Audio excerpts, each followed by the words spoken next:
Auschwitz é o campo de concentração mais lembrado quando falamos sobre o Holocausto. Somente nessa estrutura foram mais de 1 milhão de mortes, entre judeus, ciganos, opositores políticos, testemunhas de Jeová e vários outros grupos que tiveram as suas vidas ceifadas pelos nazistas no período da Segunda Guerra Mundial. A Auschwitz possuía uma estrutura muito grande, sendo dividida em blocos, um mais assustador e brutal que o outro. Como era dividido o campo de Auschwitz? Pois bem, antes de falar diretamente sobre os blocos de Auschwitz, lá na Polônia, vale explicar que a estrutura construída pelos nazistas era dividida em 3 campos principais. Auschwitz I era o campo original e foi estabelecido em 1940 e servia como centro administrativo do complexo. Aqui havia tanto prisioneiros políticos quanto judeus, ciganos e também outras vítimas do regime nazista. Auschwitz I também foi o local onde ocorreram muitas das primeiras experiências de extermínio, como o uso do Zyklon B. Auschwitz II-Birkenau foi o maior subcampo e o principal local de extermínio em massa. Construído no ano de 1941, Birkenau tinha câmaras de gás e crematórios, e é onde a maioria das mortes em Auschwitz ocorreu. O campo foi projetado para extermínio sistemático e milhões de judeus e outros prisioneiros foram assassinados aqui. Auschwitz III Monowitz é outro. Esse foi criado em 1942 como um campo de trabalho forçado. Monowitz estava ligado à fábrica de borracha sintética da IG Farben, e os prisioneiros eram usados como mão de obra escrava em condições totalmente desumanas. Os blocos que citaremos durante o vídeo de hoje estavam e funcionavam dentro desses locais. Bloco 4. No coração de Auschwitz I, o principal campo do infame complexo Auschwitz-Birkenau, está o Bloco 4. Um edifício que hoje serve como um memorial às vidas perdidas e às atrocidades cometidas durante o Holocausto. Ele foi construído no final do século XIX como um quartel do exército polonês. O Bloco 4 foi reaproveitado pelos nazistas após a invasão da Polônia em 1939. De início, utilizado para alojar prisioneiros políticos poloneses, ele foi posteriormente convertido em um depósito para os pertences confiscados desses prisioneiros. Ao adentrarem o Bloco 4, os visitantes se deparam com uma impressionante vitrine cheia de sapatos. Cada par, que vai de delicadas sandálias infantis a robustas botas de trabalho, representa uma vida interrompida pela máquina de morte chamada nazista. Esses sapatos, muitas vezes os últimos pertences das vítimas, oferecem uma visão profunda das vidas que foram tragicamente ceifadas. Instaladas pela primeira vez em 1955, essas exibições se tornaram uma das mais icônicas e emocionantes do museu. Entre os sapatos, um par de calçados femininos vermelhos de salto alto se destaca como um doloroso lembrete da beleza e de toda a graça que foram brutalmente extintas. Próximo a eles, um pequeno par de sapatos infantis simboliza a inocência e o potencial perdido. A escala da exibição, com mais de 110 mil pares, mostra o imenso número de vidas perdidas e o alcance dos crimes nazistas. Mais adiante no museu, temos uma coleção de malas, cada uma etiquetada com nome, data de nascimento e também o número de transporte dos seus proprietários. Testemunham os sonhos despedaçados e as vidas que foram interrompidas. Essas malas, cuidadosamente marcadas pelas próprias vítimas, foram descobertas após a libertação do campo já em janeiro de 1945 e adicionadas à coleção do museu.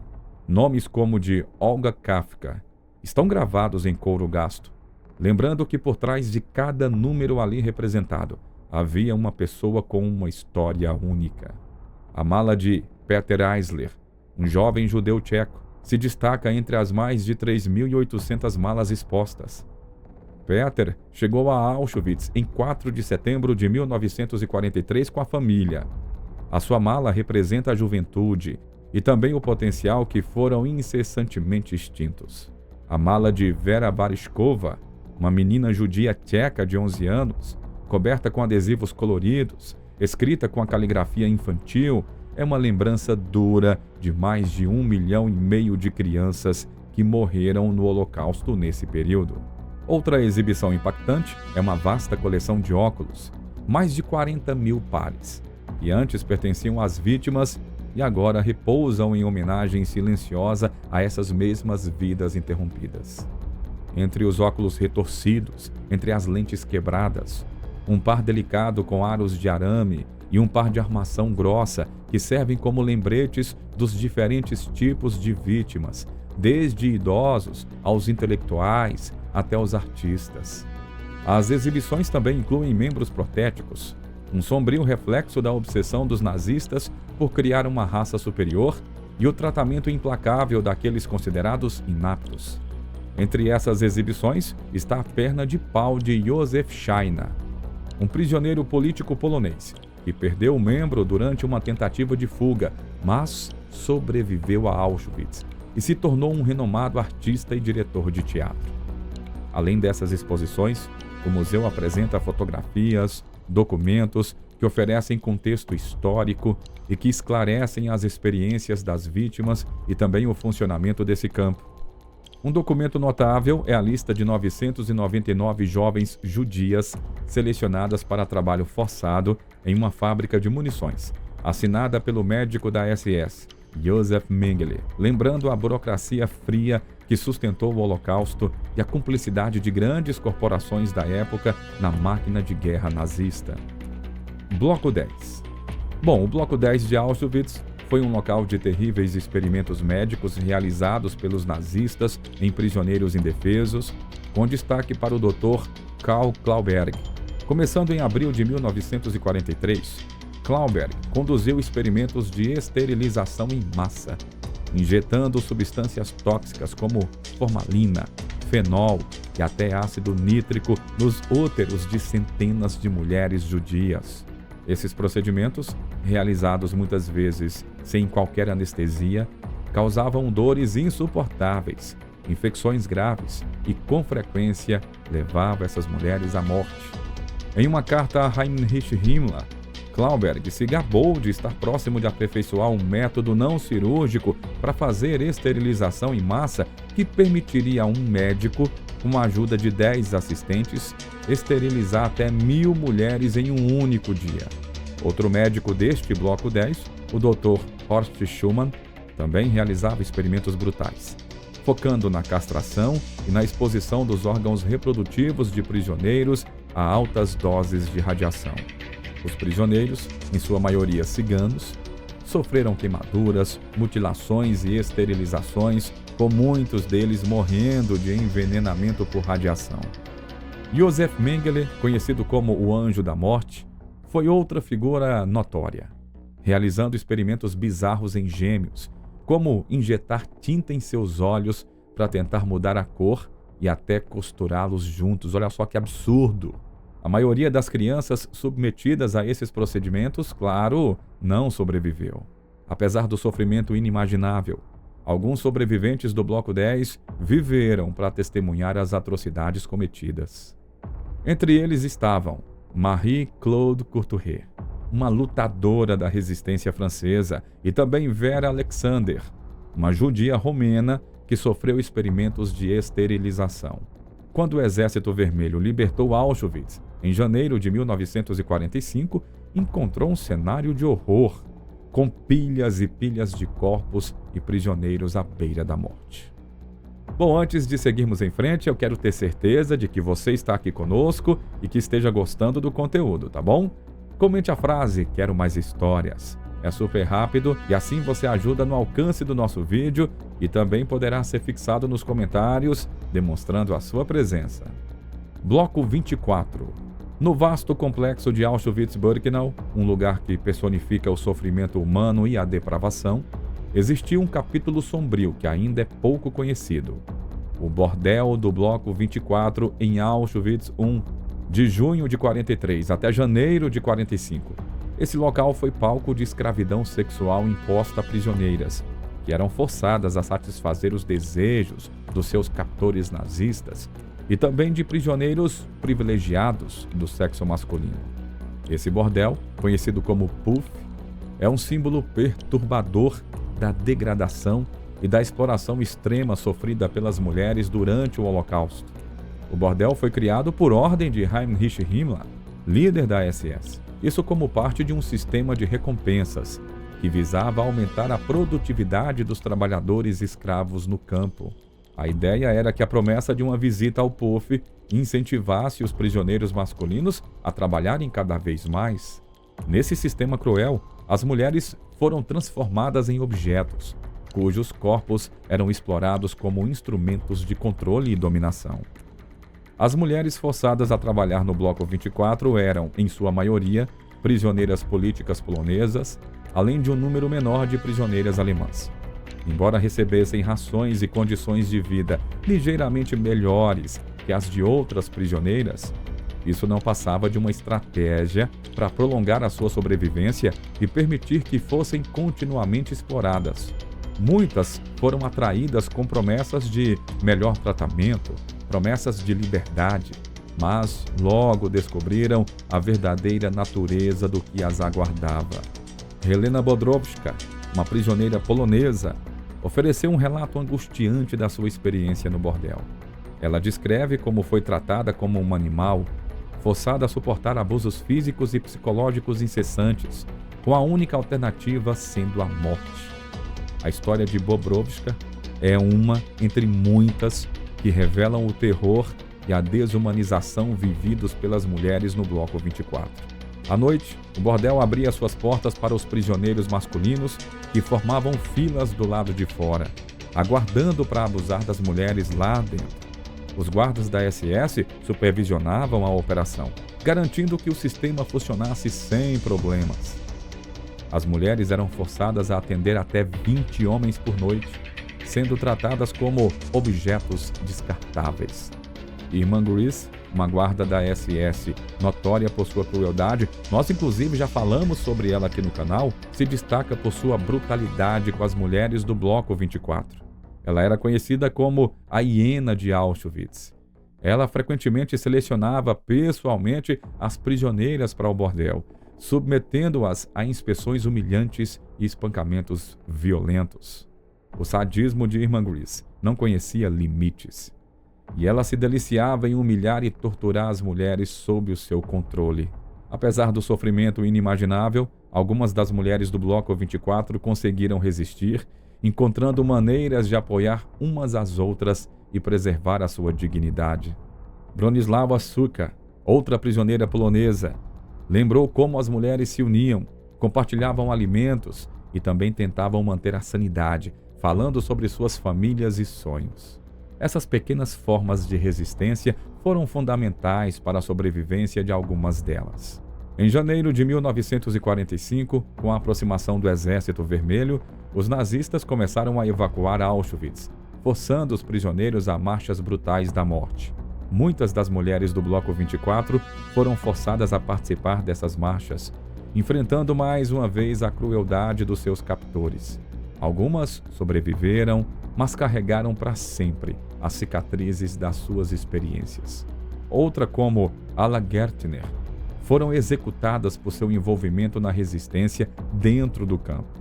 Nos últimos anos, esforços têm sido feitos para documentar as histórias dessas mulheres que sofreram no Bloco 24, garantindo que as suas experiências não sejam esquecidas. Bloco 21. No cenário desolador de Auschwitz-Birkenau, o Bloco 21 se destaca como um símbolo do desrespeito absoluto dos nazistas pela vida humana. Originalmente construído em 1941 como parte da expansão do campo, o edifício foi convertido em 1942 para funcionar como enfermaria. No entanto, essa transformação foi uma cruel ironia dos princípios de cura e compaixão à medida que o sofrimento aumentava. O Bloco 21 rapidamente se tornou um depósito para prisioneiros doentes, fracos e moribundos. Os que adoeciam ou se feriam durante o regime brutal de trabalho forçado, eram despejados ali sem cerimônia, condenados pela indiferença e pela crueldade dos seus captores. As condições eram deploráveis. Pacientes amontoados em colchões sujos, infestados de piolhos, com um fedor de morte e de decomposição impregnando o ambiente. Primo Levi, sobrevivente de Auschwitz, descreveu as condições como uma tortura. Os doentes deitavam-se em tábuas nuas, sem cobertores, sem comida ou água, e os saudáveis tinham que dormir em cima deles, entre excrementos e vômitos. A ausência de cuidados médicos adequados era uma característica marcante do Bloco 21. Os médicos da SS frequentemente eram sádicos e pouco interessados em tratamento. Aqueles que recebiam qualquer atenção médica eram muitas vezes submetidos a procedimentos e experimentos brutais, onde os seus corpos eram usados como cobaias na busca pseudocientífica dos nazistas. A história de Gisela Perl, uma ginecologista judia húngara presa em Auschwitz em 1944, destaca a resiliência e a compaixão humanas em face da crueldade. Trabalhando no Bloco 21, Perl lutou para fornecer cuidados e conforto, arriscando a sua própria vida para contrabandear medicamentos e realizar cirurgias secretas. Em um ato de coragem, ela deu à luz um bebê em segredo, escondendo o recém-nascido sob uma pilha de cadáveres para protegê-lo dos guardas da SS. O bebê foi mais tarde contrabandeado para fora do campo e sobreviveu à guerra. A história de Perl, imortalizada em suas memórias, "Eu era uma médica em Auschwitz", é um testemunho do espírito humano inquebrantável. Apesar dos esforços dela e de outros, a vida no Bloco 21 era um pesadelo constante. A enfermaria estava sempre com falta de pessoal e também com falta de suprimentos, e os prisioneiros frequentemente enfrentavam doenças e ferimentos sem assistência adequada. Aqueles admitidos no bloco geralmente não sobreviveram, e os seus corpos eram queimados nos crematórios, cuja fumaça negra pairava no céu durante o dia e a noite. Bloco 7. No coração do campo principal de Auschwitz, Auschwitz I, se encontra o Bloco 7. Um edifício que, originalmente construído no final do século XIX como parte de um quartel do exército polonês, foi transformado pelos nazistas após a invasão da Polônia em 1939. Esse bloco se tornou um lugar de extrema crueldade e de sofrimento dentro do campo, amplificando as já desumanas condições de vida para níveis insuportáveis. Desde junho de 1940, quando começou a ser utilizado para abrigar prisioneiros políticos poloneses, o Bloco 7 foi sobrecarregado com um número de prisioneiros muito além de sua capacidade. Projetado para acomodar cerca de 200 pessoas, frequentemente chegava a abrigar até 1.000 prisioneiros. A superlotação extrema, a falta de saneamento e a ventilação inadequada criaram um ambiente insuportável, onde doenças como tifo, disenteria e cólera se espalhavam rapidamente. Primo Levi, um sobrevivente do campo já citado no vídeo, descreveu a condição dizendo assim, que os prisioneiros deitavam espremidos com nossas cabeças nos pés uns dos outros e os nossos pés nas cabeças uns dos outros, como arenques em um barril. O Bloco 7 era dividido em pequenos quartos apertados, cada um abrigando até 80 pessoas, com beliches empilhadas em 3 níveis de altura. A superlotação forçava os prisioneiros a dormir em turnos, com alguns sendo obrigados a ficar de pé ou sentados nos corredores. A vida nesse bloco era marcada pela escassez de alimentos, água e cuidados médicos. Os prisioneiros recebiam rações mínimas de sopa rala e de pão velho, insuficientes, para enfrentar as longas horas de trabalho forçado e a constante ameaça de violência dos guardas da SS. A falta de água potável e condições de higiene apropriadas resultavam em uma alta taxa de doenças fatais. Além disso, os médicos da SS, que deveriam tratar os doentes, frequentemente conduziam experimentos médicos cruéis, submetendo os prisioneiros a sofrimento extremo. Uma figura emblemática do sofrimento no Bloco 7 é a história de Mala Zimetbaum, uma jovem judia belga presa em 1942. Apesar das condições brutais, Zimetbaum se destacou por sua bondade e coragem, compartilhando suas rações e arriscando a sua vida para ajudar outras pessoas. Em junho de 1944, ela e o seu amante, Eduard Galinski, conseguiram escapar, se tornando a primeira mulher judia a fugir de Auschwitz. Embora eventualmente tenham sido capturados e executados, a história dela simboliza a resistência e o espírito humano em meio à crueldade. Entre os relatos comoventes está o de Tova Friedman, uma menina judia polonesa de 6 anos, que chegou a Auschwitz em 1944 junto com a família. Friedman, uma das mais jovens sobreviventes, relembra o medo e a confusão de ser separada da família e lançada no caos do Bloco 7. Ela descreve a fome, a sede e o medo constante, um trauma que deixou cicatrizes eternas. Outro caso trágico é o de Sergio De Simone, um menino italiano de 4 anos que foi submetido a experimentos médicos por Josef Mengele. De Simone e outras 19 crianças foram mortos por injeção letal. Um ato de crueldade que assombraria os sobreviventes do Bloco 7 para sempre. Bloco 11. Já o Bloco 11 de Auschwitz, tristemente conhecido como o Bloco da Morte, é um dos símbolos mais marcantes da brutalidade e da desumanidade do regime nazista. Operando entre 1940 e 1945, o bloco foi palco de algumas das piores atrocidades cometidas durante o Holocausto. As suas paredes testemunharam o sofrimento extremo de milhares de prisioneiros que ali foram submetidos a torturas, execuções sumárias e também experimentos médicos cruéis. O porão do Bloco 11 era um verdadeiro labirinto de sofrimento, composto por celas de diversos tamanhos. As maiores celas, projetadas para deter grandes grupos de prisioneiros, eram tão apertadas que os detidos eram forçados a permanecer em pé durante toda a noite, em completa escuridão. As celas menores, por outro lado, eram destinadas ao confinamento solitário e à tortura, onde os prisioneiros eram frequentemente deixados sem roupas, alimentos ou água por dias.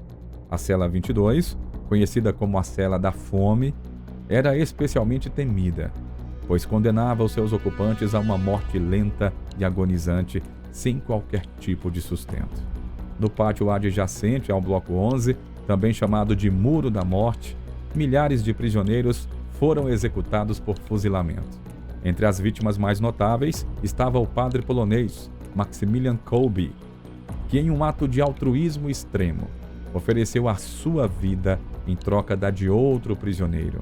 As suas palavras finais foram: "Ódio não é criativo, só o amor é criativo."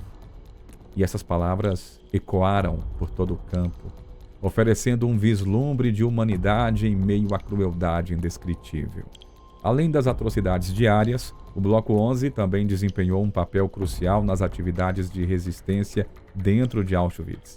Em setembro de 1944, um grupo de prisioneiros do Sonderkommando, que era forçado a trabalhar nas câmaras de gás e nos crematórios, organizou uma ousada revolta. Eles conseguiram explodir um dos crematórios usando explosivos contrabandeados para o campo por prisioneiros que trabalhavam em uma fábrica de munições próxima. A reação da SS foi rápida e brutal, resultando na execução de 451 prisioneiros no pátio do Bloco 11. Entre eles estava Zalman Gradowski, um judeu polonês que, antes da sua morte, secretamente documentou os horrores que presenciou. Ele enterrou seus escritos nas cinzas do crematório, na esperança de que um dia fossem descobertos e serviriam como um testemunho das atrocidades nazistas. Bom, e assim chegamos ao final do vídeo de hoje. Se você gosta de histórias como essa, comente a frase "Quero mais histórias". É super rápido e assim você ajuda no alcance do nosso vídeo, né? E ainda poderá ser fixado nos comentários, demonstrando a sua presença. Ah, tem mais, hein? Não esqueça de mostrar o seu apoio clicando no botão de like e se inscrevendo logo abaixo. Isso nos ajuda a saber que estamos no caminho certo. Agora fique com o vídeo que está aparecendo na sua tela de recomendações. Um grande abraço para você e até a próxima!